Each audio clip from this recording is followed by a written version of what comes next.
to my talk. I'm excited to share both the opportunities and the risks of integrating AI model into our security workflows. Quick introduction, I am Xinzhi and I also go by April. I graduated from Carnegie Mellon University 3 years ago and currently a security engineer, focusing on web and Android security. Like many of you here, I'm a former CTF player, and over the years I've been worked on CVEs, patents, and security research. Outside of security, I've always wanted to be a science fiction writer, and that's actually relevant today. Because we'll see, when humans write fiction, we know it's fiction. But when large language models hallucinate, they don't know the difference. That distinction matters a lot in security. So today we're going to talk about a new member of our security team. It's an intern that never sleeps, can read every CVE ever published, and writes surprisingly good POC and exploits. But like any new teammates, it comes with blind spots. Yes, we're talking about large language models. In the first half of the talk, I'll show you practical ways large language models can improve daily security work. My goal is that everyone here can walk away with ideas you can actually apply. In the second half, we'll look at why security engineers are still very much needed. Because LLMs don't just solve problems, they introduce new attack surfaces. So LLMs are surprisingly strong across the security spectrum. On the offensive side, they help solve CTF challenges, automate reconnaissance like subdomain discovery and endpoint mapping, and assist with vulnerability analysis. On the defensive side, they integrate into SDLC. They provide real-time secure coding suggestions, help triage large amounts of findings, and summarize threat intelligence from multiple sources. But there's an important reality. They accelerate both sides. The same tool we use to secure the system can also be used to attack them. So if you look at current CTF and bounty leaderboards, top performers are openly using LLM assistants as part of their toolkit. In some cases, AI systems themselves exceed human teams. For example, here's Expo rating first in bug bounty, and CAI ranked first for CTF competitions. And just a week ago, Anthropic introduced cloud code security. This isn't just another security scanner, it's AI attempting to reason about the code the way human researchers do. Using Cloud Opus, they reported finding hundreds of vulnerabilities in open source projects, including issues that had gone unnoticed for years. That announcement shook the security tooling market. But before we celebrate too much, we need to understand what LLMs really are and what their limitations mean for security work. We've all seen examples of LLM mistakes. Early chatbot demos included factual error. There was even a time when ChatGPT confidently claimed that 9.11 is greater than 9.9. These errors stem from their tendency to present incorrect information as fact. LLMs hallucinate because they are fundamentally probability-based autocomplete system instead of choose engines. Recent improvements like chain of thought reasoning have reduced errors, but the fundamental nature of the system hasn't changed. The limitation cannot be fully eliminated. It can only be managed. So at DEF CON AppSec Village, we presented research about how LLMs process code. In our experiment, we changed only the literal feature of the code, like variable names, function names, formatting, and comments, while keeping the logic identical. The model's performance dropped dramatically.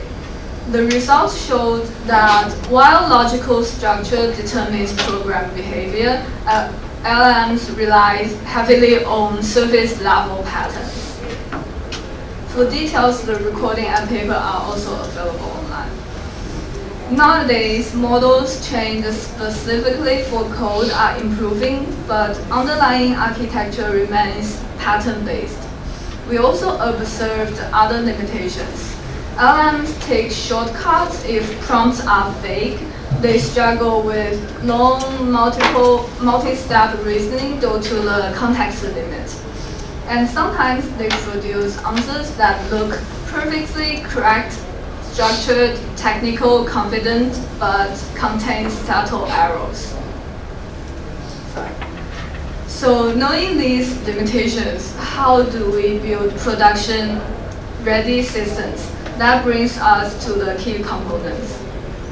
To build a production-ready AI security system from a pure chat box, think of it as building a body for AI.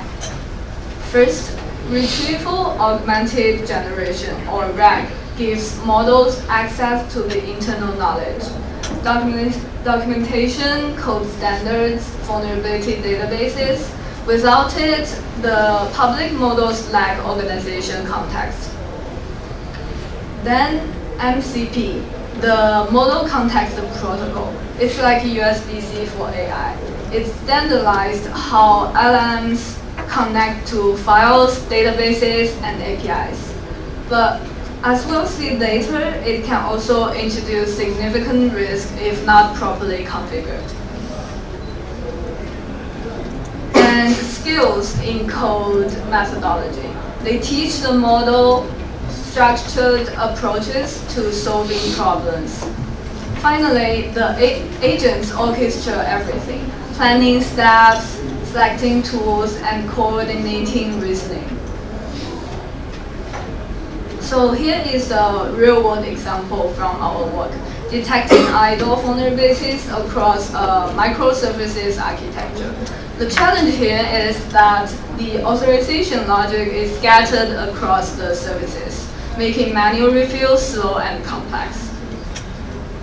So we start by defining the skill, documenting our methodology for finding idols, the common access control patterns in our code bases, and the test cases we use. Then we connect MECP to our infrastructure. This allows us to chase the entire backend execution chain and follow authorization checks across services boundaries. The agent scans endpoints for user-controlled ID parameters, maps the authorization logic, and identifies missing or incomplete checks. And to reduce the false positives, automated verification generates test requests that validate exploitability. Then human reviewers make the final decision. And finally, results feedback into the system through RAG for continuous improvement. The outcome was significantly better coverage with low false positive rates. And this is what production AI security looks like. Automation where appropriate and human oversight where it matters. However, every new teammate brings new risks. You wouldn't give a shell access to an intern on the first day. You wouldn't give them production admin credentials. And you wouldn't trust their work without review. So why would we treat AI any differently? As LLMs evolve from information assistants to autonomous agents, we are increasing not just their usefulness, but their authority. More context, more system access, and more decision-making power. And with the greater authority comes greater impact when things go wrong. That brings us to part 2, attack surfaces and mitigations. So first of all, prompt injection is ranked as top large language model risk because it exploits a fundamental property of these models. They cannot reliably distinguish between instructions and data. First, in direct injection, malicious instructions are feasible and relatively easier to defend against. However, in indirect injection, the instructions are hidden inside external content, like documents, web pages, even invisible characters. Yet, the user may see nothing suspicious, yet the model still follows the embedded instructions. Because everything is just a natural language to the model, there is no clear boundary between trusted commands and untrusted contents. That is what makes prompt injection so difficult to eliminate completely. On the other side, MCP was introduced with good intentions to give models a standardized way to interact with tools and systems. But in practice, convenience often moved faster than security. Many MCP deployments lacked authentication, enforced broad permissions, and had minimal validation. Researchers found hundreds of exposed instances that allowed unauthorized access and even remote code execution. Now, combine that with prompt injection. If a model is tricked into executing tool calls and those tools have powerful access, the impact becomes much larger. Also, real vulnerabilities in MCP tooling, including command injection and file access flaws, have already been discovered and assigned critical CVEs.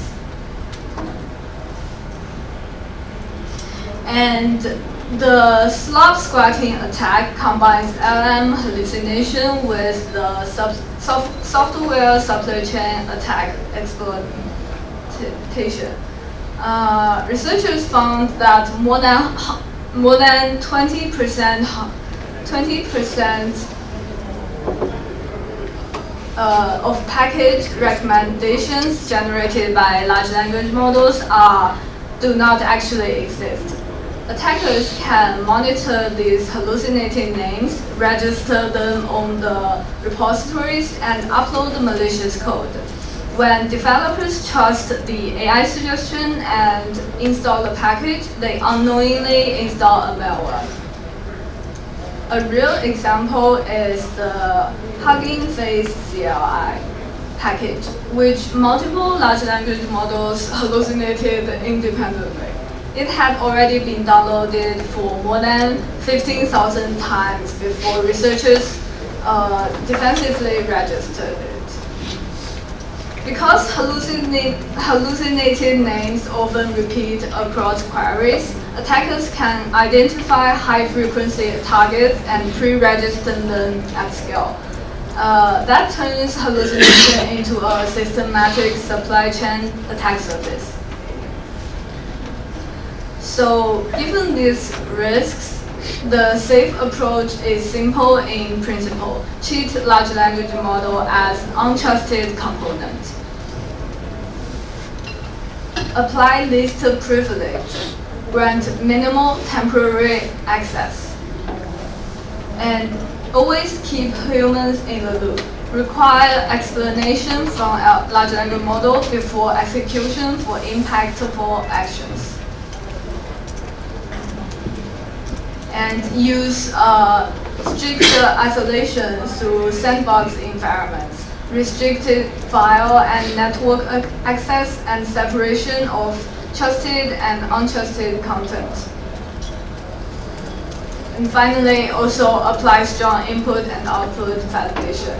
There is no perfect defense, only layered controls that reduce risk and limit blast radius. So to conclude, large language models are genuinely powerful teammates. They significantly accelerate security workflows and meaningfully improve productivity. but they also introduce real risks: prompt injection, hallucination-driven attacks, and insecure integration. The right mindset is disciplined control. The future of security isn't human versus AI. It's human auditing the AI tools that now help auditing everything else.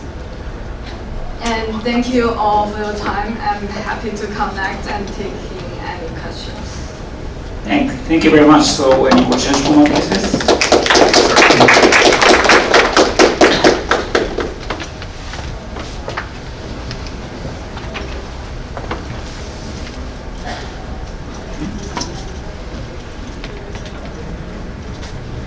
Okay, so one simple question. How to say? Today's presentation is very the concept of how LLM using production development and what the risk of it. So is there any tool or is there any production tool to implement this concept, or how to say, especially for mitigation or so on? So I would like to know if there is a particular example of avoiding the risks you mentioned today. I think it's because the security is still evolving every day, and as I mentioned, the cloud code security is just like being published, and I think for for mitigations, we want to implement it before like such tool exists, because if we want to integrate for our own production environment, it must be customized based on our own structure. Yeah, and but I hope this kind of tool can be developed soon. Okay, yeah. Good. Yeah. So just to comment or just my feeling, if it is possible to provide a framework to implement your concept into the production environment, it's maybe really helpful for developers, for example. So yeah, if possible, please think about it. Of course. I think, using for developers and for security engineers is also different. For developers, they don't usually think about like it. So this kind of tool is very needed at the moment for developers. And for security, we probably want to like explore the probability of more attack surfaces rather than using it. Yes. Yeah, that's true. Okay, any other questions from the audiences?